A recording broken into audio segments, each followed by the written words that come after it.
Գործելու է նոր վճարային համակարգ, ինչպես կանխիկ, այնպես էլ անկախիկ եղանակով, այսինքն այսօր այդ քաղաքացիները կարող են իրենց բանկային քարտերով ստանալ իրենց ուղևորձը, ինչպես նաև մետաղադրամով, սարքերը ընդունելու են 50, 100 եւ 200 դրամանոց մետաղադրամներ, ասեմ որ սարքերը մանր չեն վերադարձնում, ուստի 200 դրամ կարող են օգտագործել, երբ երթևեկում են 2 հոգով։ Սահմանված է ուղևորավարձը որպես տեղական վճար 100 դրամ Կապան համայնքի հավաքանու կողմից, այսինքն ուղևորավարձի թանկացում չի լինել։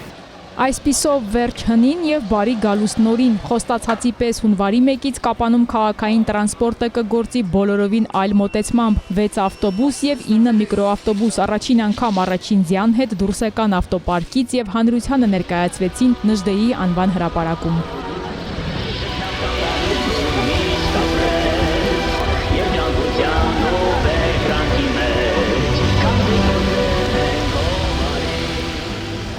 Կապան համայնքի ղեկավար Գևորգ Փարսյանի նախաձեռնությամբ ու համայնքային բյուջեով շուրջ 560 միլիոն դրամ է հատկացվել նախագիծը կյանքի կոչելու համար։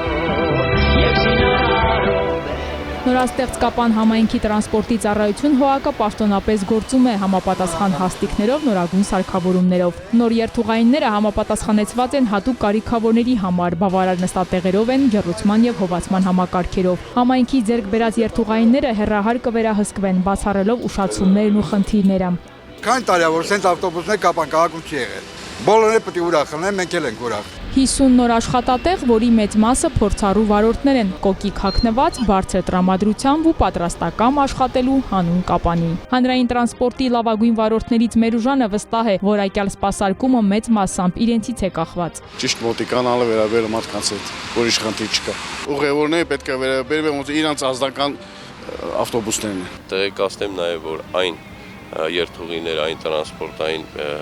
միջոցները, որոնք Շահումյան փողոցով յետադարձ երթ էին կատարում, այսուհետև տեղափոխելու են Շահումյանի Գետափնյա հատված, որպեսզի խուսափենք խցանումներից։ ԽՍՀՄ տարիներից ի վեր առաջին անգամ քաղաքային տրանսպորտը կպատկանի համայնքին եւ կգործի կառույցի ենթակայության ներքո։ Կապանի համայնքապետարանը հանրային տրանսպորտի սպասարկումը իր վրա է վերցրել այն նպատակով, որ մեր քաղաքացիներին որակյալ ծառայություն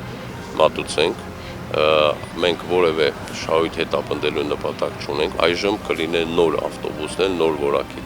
ծառայություն եւ հույսով ենք, որ մեր քաղաքացիներն էլ բավականին իրենց մոտեցումը կփոխեն եւ խնամքով կվերաբերվեն նոր տրանսպորտային միջոցներին։